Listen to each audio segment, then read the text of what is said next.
Hola, soy Elena Ferris Villanueva y voy a presentar el trabajo fin de máster titulado Interacción fármaco-nutriente en pacientes con nutrición enteral. Como introducción, decir que la vía oral es la vía de elección en la administración de fármacos, siempre que la forma farmacéutica esté disponible y las condiciones del paciente lo permitan. Sin embargo, existen ocasiones o circunstancias en las que es necesario utilizar una sonda de alimentación y, por tanto, se hace necesario administrar los medicamentos por esta vía. Como complicaciones aparecen interacciones entre la nutrición enteral, los nutrientes y la forma farmacéutica, sobre todo en fármacos de estrecho margen terapéutico y fármacos con concentración plasmática sostenida. Para la administración por esta vía de sonda se hace necesaria la manipulación del fármaco, con lo que pueden producirse modificaciones a nivel del perfil farmacocinético, farmacológico y con la consiguiente aparición de efectos secundarios, además de la ya mencionada interacción nutriente-fármaco.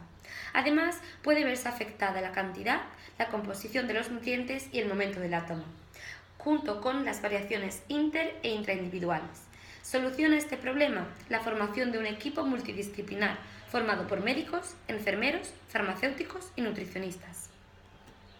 Pasamos al segundo capítulo de los objetivos, siendo el objetivo general de este trabajo el aportar datos sobre la incidencia de prescripción de fármacos que interaccionan con la nutrición enteral al ser administrados por sonda nasogástrica o gastrectomía endoscópica percutánea en pacientes ingresados en un periodo de tiempo de 6 meses en un hospital general de tercer nivel asistencial.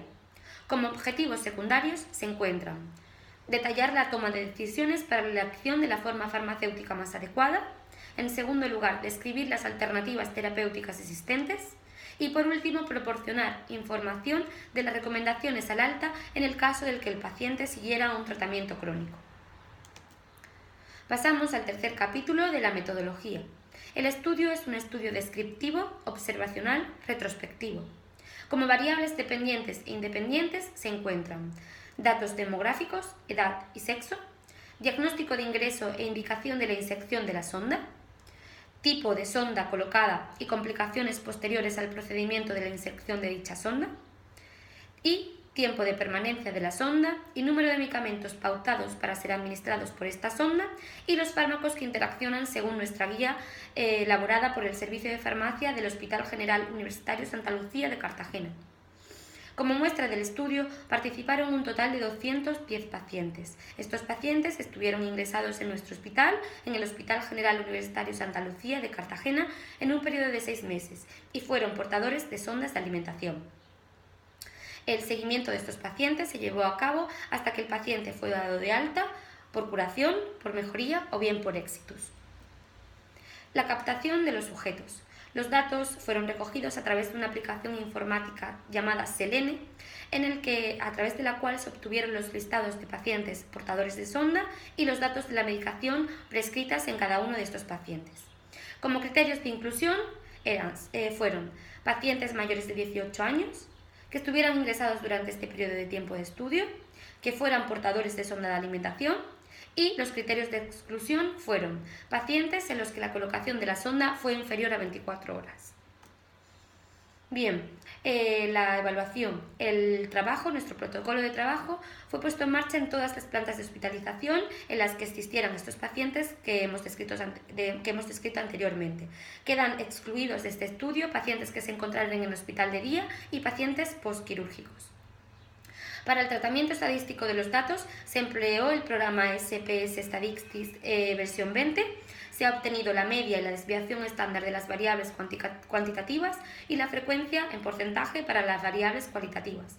El contraste de hipótesis para variables cuantitativas se realizó mediante el test de T-Student y la asistencia de correlaciones mediante el coeficiente de correlación de Pearson. Se consideró significación estadística una P menor a 0,05. Pasamos al capítulo de resultados y discusión.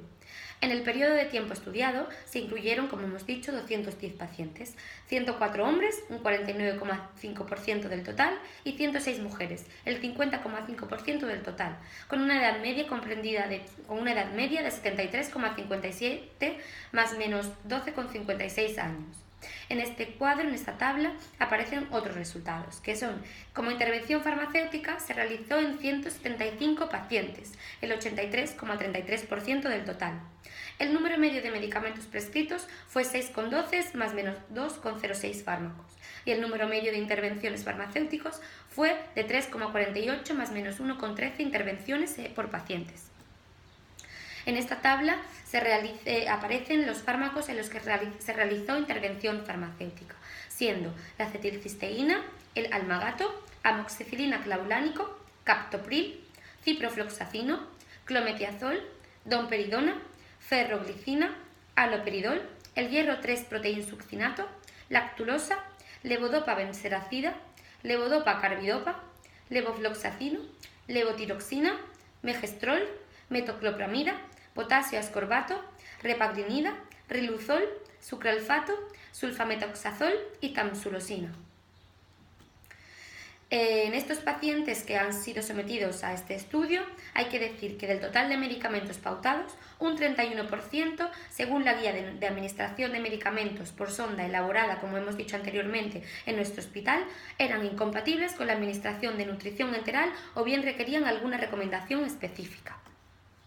En la siguiente tabla aparecen las patologías por las cuales se decidían poner la sonda en estos pacientes, siendo el Alzheimer, Parkinson, ictus repetitivos, demencia senil, esclerosis lateral amiotrófica, carcinoma epidermoide de laringe, carcinoma epidermoide del suelo de la boca, otros cánceres, esquizofrenia, el síndrome de Aton-Lambert y encefalopatía hepática. Cada una de estas indicaciones aparecen con su respectivo porcentaje de presentación.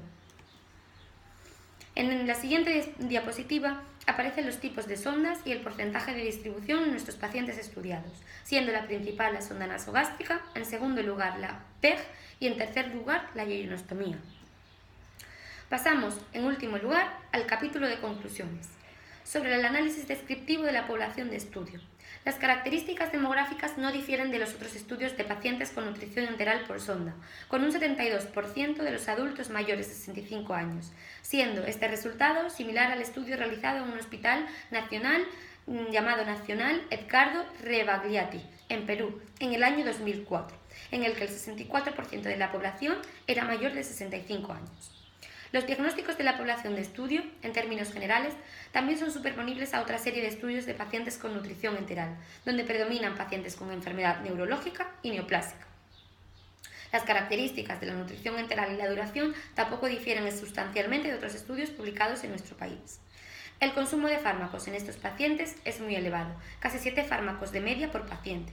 Esto hace que exista una necesidad de disponer de protocolos para una correcta administración de medicamentos en estos pacientes debido a la posibilidad de administración inadecuada de algunas formas farmacéuticas y a la existencia de interacciones de ciertos medicamentos con fórmulas de nutrición enteral. Sobre el análisis de interacciones. En la administración de fármacos en pacientes con nutrición enteral por sonda en nuestro hospital se siguen en términos generales las recomendaciones estipuladas en la guía de administración de fármacos por sonda. Son las técnicas de dilución y pulverización las técnicas que principalmente son usadas para la administración de fármacos por sonda. La posible interacción fármaco y nutrición enteral ha estado presente en 175 pacientes, un 83,33%. Es una tasa ciertamente elevada de interacciones, siendo este otro tipo de los motivos por lo que se hace obligatorio el uso de la guía de administración de fármacos por sonda. Se observa que existen pacientes con politerapia ingresados por otro diagnóstico diferente al que obliga la colocación de la sonda. Es esta unión de multidiagnóstico y por tanto politerapia lo que aumenta la potencialidad de interacciones fármaco-nutriente. Los factores que agravan la situación son complicaciones derivadas de estas interacciones, tales como obstrucción de sonda, diarreas o náuseas. Y por último, conclusiones sobre la inclusión de un PNT, protocolo normalizado de trabajo, son las siguientes. Existe una alta incidencia de pacientes hospitalizados ancianos. La administración de fármacos por sonda lleva consigo el riesgo de que se produzcan diversos tipos de incompatibilidades. Se hace necesario el uso de una guía de administración de fármacos por sonda nasogástrica elaborada por nuestro servicio de farmacia. El tipo de incompatibilidad más usual fue la relacionada con la farmacéutica, es decir, aquella relacionada con la forma farmacéutica empleada. La interacción entre el fármaco y la alimentación enteral presenta un gran impacto en la atención enfermera, ya que el tiempo requerido para la preparación de la medicación y problemas derivados de esto se hace mayor. Se observa un aumento exponencial de costos hospitalarios, tanto directos como indirectos.